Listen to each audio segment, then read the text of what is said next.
5 सामने, 1 विजय, 4 पराभव.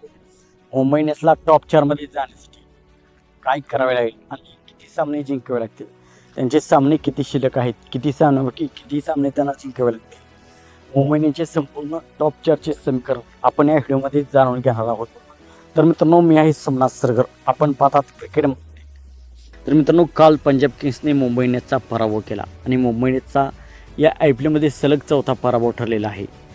मुंबई इंडियन्सने पहिला सामना जिंकला होता, नंतर मुंबई इंडियन्सचे 4 पराभव झालेले आहेत आणि मुंबई इंडियन्सची टीम सध्या 9व्या क्रमांकावरती आहे. 5 सामन्यापैकी 1 सामन्यामध्ये विजय आणि 4 सामन्यामध्ये त्यांचा पराभव झाला आहे आणि त्यांचे 2 पॉट आहेत. तर IPL मध्ये एकूण एक टीम 14 सामने खेळते.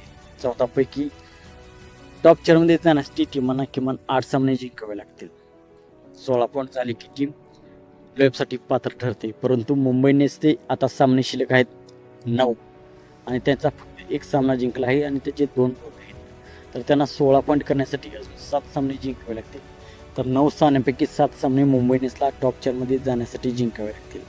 9 सामन्यांपैकी 7 सामने जिंकली तर मुंबई इंडियन्सची टीम टॉप 4 मध्ये जाऊ शकते. हा एक चूक मुंबई इंडियन्सला खूप महागात पडणार आहे. आता एक दोन जरी सामने मुंबई इंडियन्सची टीम बाहेर पडू शकते. जर मुंबई इंडियन्सने 7 सामने जिंकले आणि मुंबई इंडियन्सचे जर 14 पॉईंट झाले तर मुंबई इंडियन्सचा नेट रन रेट देखील मायनसमध्ये आहे. -1.076 इतका मुंबई इंडियन्सचा नेट रन रेट आहे.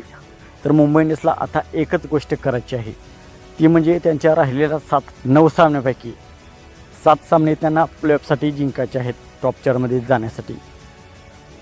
तर मित्रांनो, आपणास काय वाटते, मुंबई इंडियन्सची टीम टॉप 4 मध्ये प्रवेश करेल?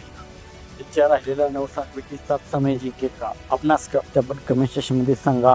मित्रांनो, आपण चॅनलवरती नवीन असावं तर अशाच क्रिकेटच्या IPL अपडेटसाठी चॅनल सबस्क्राईब करा. आपल्या मराठी भावाला सपोर्ट करा. थँक्यू.